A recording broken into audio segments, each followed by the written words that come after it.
That's a Jake thing. That's a Jake thing. You're right. I don't know how to say things. All right, I'm going to hit play. All right. That's going. Do that a little louder in my ear next time. I'm sorry. I don't have eardrums anymore. I know. I'm All just right, trying to... everything's recording now. Okay. I'd rather do it now versus later. Yeah, you sure? Mm-hmm.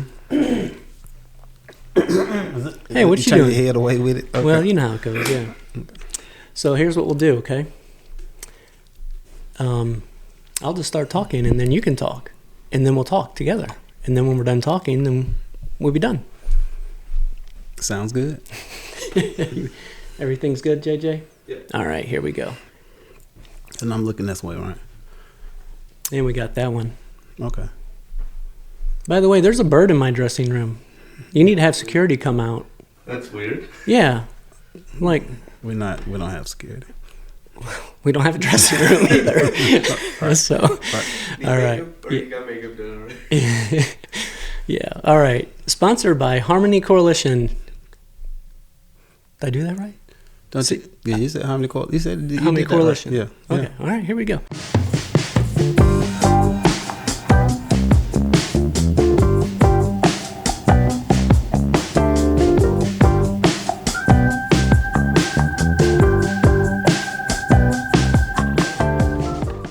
Sponsored by Harmony Coalition and recorded in Sandbox Studio A in Nashville, Tennessee, this is the Walk Differently podcast, where we get vulnerable and discuss unity, wholeness, and authenticity. I'm your host, Jake Fox. I'm joined here by my friend, author, Lamont Lester. How you doing today, man? I'm doing great. How you doing, Jake? Man, it's a good day today. It is. We're enjoying it. We are. We're getting our whereabouts with all this, and we're so thankful to be here together and have another conversation. Absolutely. Always a good time to be with you, Jake. Yeah, I think we've kind of teased a little bit in the first couple of episodes about Sandbox Studios, and we've kind of mentioned, we're in Sandbox Studio A, and we haven't really given much explanation of that. So I thought maybe today would be a good day to kind of go through some of that. So that's cool. I like that, Jake. I think that when we kind of initially came together and talked about the sandbox, kind of creative minds kind of thought myself was thinking along the lines of, you remember, let's go back a little further to kind of talk about our coming together as a white man and a black man. Mm-hmm. And when we talk about the sandbox, I think we kind of had conversations about, you remember when you were a kid and your parents would take you to the sandbox and you would just be playing as a child and, having a good time. And whoever came to the sandbox was welcome. You bring your tools, I'll bring mine, or whatever. They weren't tools, but they was toys. Yeah. Right? Mm-hmm. Yeah. You're building real things out there. You're building real things, but you come to do some work, Yeah.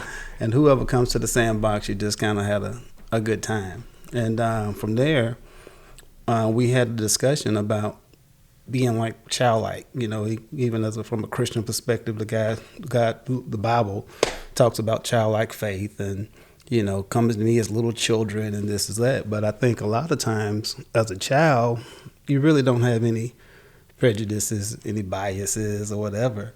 We just come to play. In the discussion, we kind of took it a little further along the lines of what happened when all of a sudden you come back to that sandbox 10, 15 years later, and you know what? Someone says, hey, we don't play in that sandbox anymore. Mm-hmm. We don't play with those kids. Yeah. You got the black sandbox, you got the white sandbox, you got the Hispanic, Mexican sandbox, you got the Republican sandbox, the Democratic sandbox, and we don't play together anymore. So Sandbox Studios is kind of how we kind of came to, let's come together and play as a black man and a white man. Mm-hmm. And then we also got JJ, who's but a black man, a white man, and a Hispanic, and just kind of like playing around. But you kind of give your interpretation. Yeah, I mean, when I was younger, I was in grade school still at the time, and I had my little group of friends. Grew up in the suburbs of St. Louis, and just houses everywhere. You couldn't go anywhere there wasn't big block of houses and street after street of them. And so I had my friends, and predominantly white. You know, pretty much everyone in every single house was white. And then there's this family that was, you know, around the corner down the street, and met him at school, and we just kind of started hanging out together. And then who was him? Him? Oh, Damon. Yeah. Okay. Yeah, I know. I'll get there. I'll get there. I'm sorry. Yeah, he's the only black boy in the area at the time. I got you. And then he ended up moving onto our street. And this was like so wonderful for me, because then I had one of my best friends just right there. And we used to hang out all the time. We used to do stuff. We'd stay at each other's house. I mean, it was just absolutely wonderful. And then, like you said, years later, we kind of got to a point where some of the other people I started hanging out with were like, yeah, we're good without him. Right. And so I kind of distanced myself from him, and it was unfortunate because he's such a wonderful man. So, now let me ask you that. So that speaks to, you know, we just cut to the chase. Some of your white friends said, "Hey, we don't hang around him." Or, so did it kind of? What did he? I mean, he never moved. No. Okay, you just changed your affiliation, association based on my friends came in, the other friends, yeah. Yeah. And I think that happens to us in life, you know, and one of the things we kind of talked about in this, we talk about walking differently, and kind of talked about how important that the world sees a black and white working together, walking together, standing together. And it was really kind of one of the things, staples that we really wanted to kind of believe God for, I guess you could say, is that this is something they could see, touch. And even some of the work that we've done through racial reconciliation in groups and workshops, it was very important to me that is seen. You know, very important that a black man and a white man, Mexican brother, right. Yeah. You know, but we is just with different experiences and backgrounds. It's very important that the world sees, because the word says, "How can you love me who you haven't seen, and you don't love your brother that's right here?" Yeah. You know, so with this here, I mean, I think this was, you know, very important piece component when we met, to where I've always kind of, you know, started the nonprofit, the Harmony Coalition, which you mentioned or whatever, and with it, we've done a lot of work with that. But to me, I think the world needs to see, my people need to see, we can go to that too when we talk about community, my people need to see that all white people ain't ABCD, all black people ain't ABCD, all Mexican stereotypes that we deal with. But kind of speak to, because, you know, your community pulls you away from that, but how do we help fix some of that, I guess? Yeah. Well, I mean, obviously, my community didn't do that. I allowed that to happen. You know, that was on me. And I think the thing that really made the most impact on me was one time where I was riding with my friends, and I noticed one of the other people in the car made a slur at this lady walking down the street. And at first I thought it was funny, and then she was obviously upset. And so and I looked at her, and I saw the look of hurt on her face. And I was like, oh, we just hurt that woman. Like, she didn't do anything. She was just minding her own business, living her life. And here we come. That was the only time she was ever in our life. And I realized, and I was still in high school at the time, and I went, oh, there's something that I need to change in my own life, because this is not the way I am. It's not the way I was raised. So I think one of the things that was the major transition in addition to that was just being in the workplace and being in a very diversified environment. And you really get to actually know people. And it was absolutely beautiful to me, the conversations that I could have all night, you know, working at the railroad. And I remember one time just tears with somebody because they were having a rough time, and they had the same problems that I did. And it was a very unifying moment. And it was in those moments like that happen constantly that I truly began to see people as people, regardless of your, there's so many things you can say, race and so it's like you go down the list of things and you're like, well, we're all the same, really. We all have the same basic needs, and when you begin to look at people that way, that really changes your heart for them. I think it does, and I think today, is a lot of realities that we, as the African American community, being a black man, living in this black skin for 50 plus years, I can speak on behalf of how we feel, And I think a lot of times it is important that they not only see, but I would say see, they have to see it, but also even as a black man, and we see where we are in society, we really feel a lot of times like the truth of the matter is when we look at history and we look at what the white man has done to us on so many levels, when we kind of, there's a I guess you could say a belief that, everything, let me just say this, I think I can speak on behalf of us, is that we feel a lot of times, Jake, that anything we do, the white man tries to take from us, because, so we can talk about the Indians, we talk about slavery, we can talk about regentrification, we can talk about how this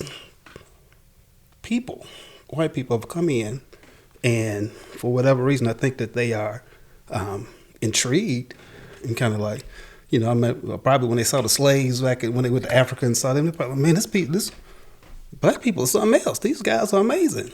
But it's also, I think there's a fear and also an intimidation or whatever, maybe you could speak to it, that they don't realize that we're not coming to hurt you. We never came to take from you, but there's a perception that you guys always take from us. So, and I think it's a reality, that you guys take from us.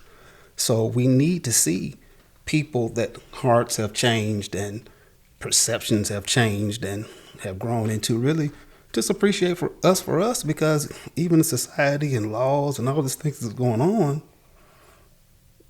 we didn't ask for a fight. We in a fight whether we want to be or not. So my question, that's not really a question, but my thoughts are, how do we,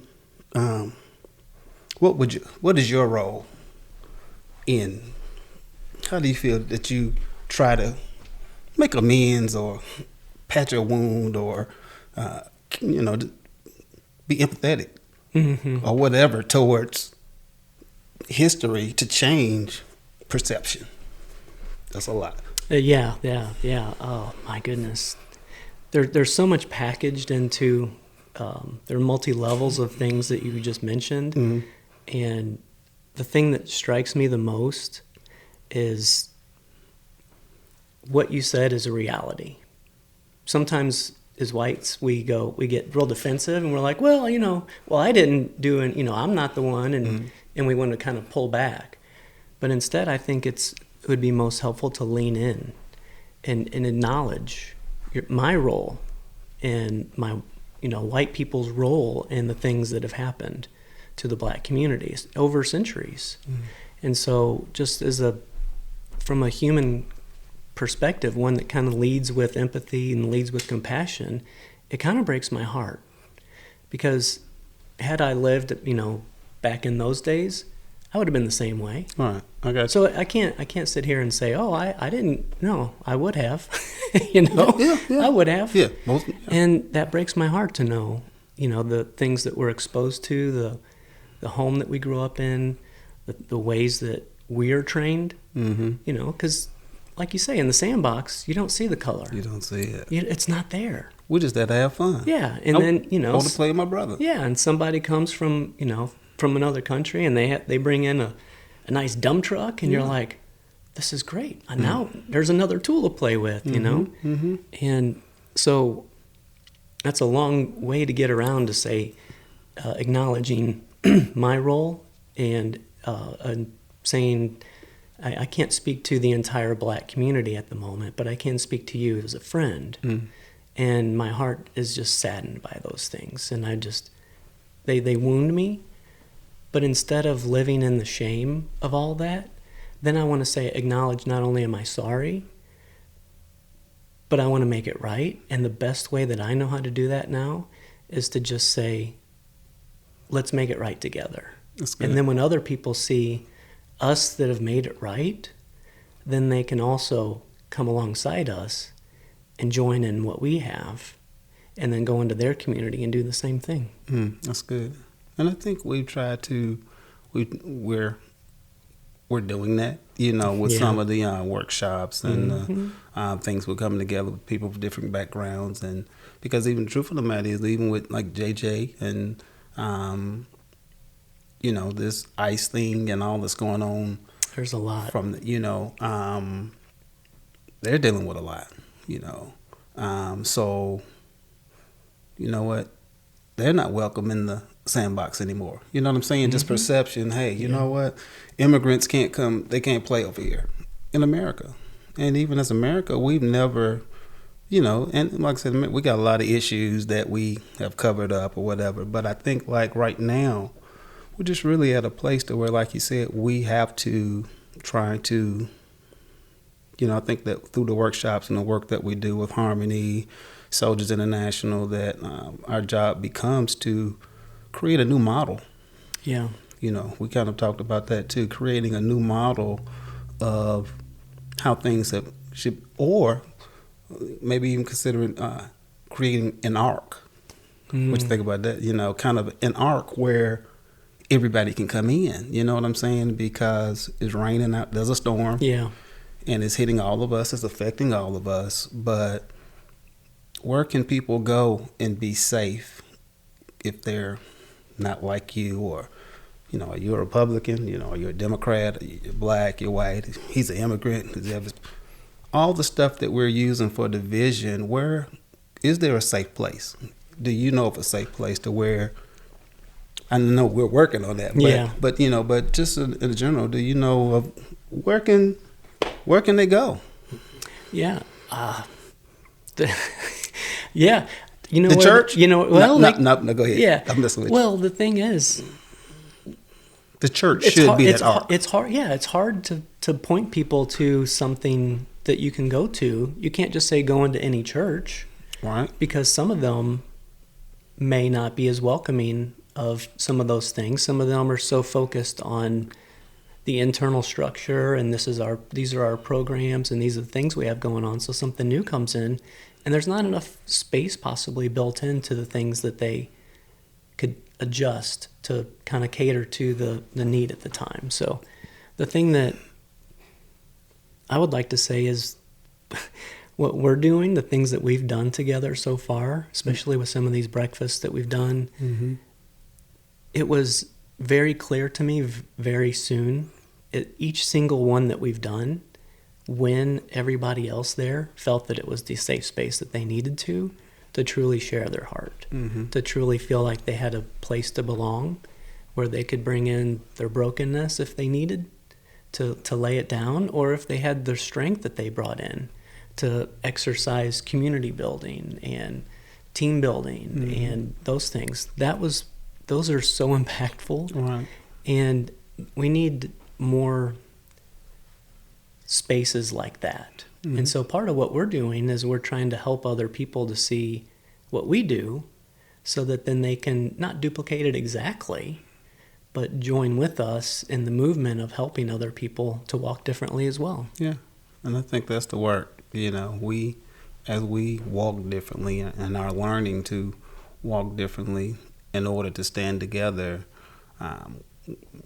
we're able to put some things together to help other people walk differently, because we're in serious times now, and the sandboxes are totally different than when we were kids, and who's not welcome, who can come in, and so so I know our next episode, I think we kind of talked about kind of sharing the arc that's being built. Yeah, the walk differently arc. Yeah, what I'm saying? We briefly touched on it, but we can get a little bit deeper involved in some of the thoughts and programs and things that we do that hopefully others can duplicate in some way. And I think this is the coolest thing, truth of the matter is, I get to hang out with the voice, Jake Fox. Mr. JJ, production expertise, extraordinaire, Man, he's our security team. I know, he's everything, man. He's like the do it all team guy there. That's not a, you can't be, that's not a slander, trying to say because he's Mexican he can do. Oh, well, yeah. He's dropping stuff over there. Uh-oh. Yeah. I mean, that's what, but no, that's part about him. Yeah, he's doing some construction work for us. That's it. He's building the studio out while we're doing it. No, he's building the ark over there. What you talking about? Somebody will get... You missed that transition. But you know what? We can't play because somebody might get their feelings hurt, Really. But that's the cool thing about our sandbox. We know it's nothing but love and joy, and we all take shots and amongst each other, Yeah. But the world gets to see. But at the end of the day, I think that you can I wouldn't say take shots, but have fun and say different things when you know that there's love. I know my brother loves me, there's love. So therefore, I can receive correction. I can receive different things because I charge it to your head, not your heart. Well, yeah, you've built up, as a community, we've built up emotional safety with each other to the point where we can be vulnerable, be open and be honest and share some of these things. And sometimes we can kind of lean in a little bit, you know, and be okay. Yeah. And we're like, you didn't hurt my feelings. You said something that I probably needed to hear right then. So we're good. And the truth, So I think that's good because the spirit of offense is running rampant. Oh yeah. So we do have to laugh a little bit. But I'm glad I can hang out in the same box and laugh with you and JJ, and this is a play date like kids or something. Yeah, I know. It's great. Eventually, we're gonna have to bring him in, and he's gonna be like, everyone's gonna be like, he doesn't want to come in, but we're gonna make him come in. He won't even talk over there right now. He's just like laughing. He can't do the teleprompter. I can tell you that. He's like, yeah, I don't have it over there on the second pin. I don't know how to finish this thing because he's like, he'll do anything to stay at the camera. Yeah, he's like, man, I'm hiding over here. See, now here we go. Okay, we're doing better. That's good. Look at this. We're just gonna hang out for a while. We can edit this out or we can leave it in. I don't care. Okay, go for it, boss. Yeah, you ready? Yeah. Okay, well, I ain't ready. You gonna wrap it up? I can. He's doing his thing still. Oh, okay. He's like, I don't want to do anything. Can we wrap up, JJ? He's also the executive producer. There. He is, He's man. great. He's doing a great job. He is. We love you, JJ. Absolutely. All right. So anyway, Lamont, it's such a good time to spend this episode with you. Thanks for taking the time. I know we got a little bit of a heavier subject here and there, but hey, we play sometimes. You ever seen a fight in the sandbox? Oh, I've thrown a few things in my day in the sandbox. So hey, it's all in fun and games. Kick someone's sandbox. You don't know what's going to happen. You come to play, you don't know what's going to happen. That's right. You know what I'm saying? Oh man, thank you. With special thanks to JJ for operating the cameras and editing the videos. Lamont and I want to thank you for joining us today on the Walk Differently podcast. Please consider subscribing, share this with a friend. We want to hear how today's episode impacted you and your heart and how it inspired you to walk differently. See you next time.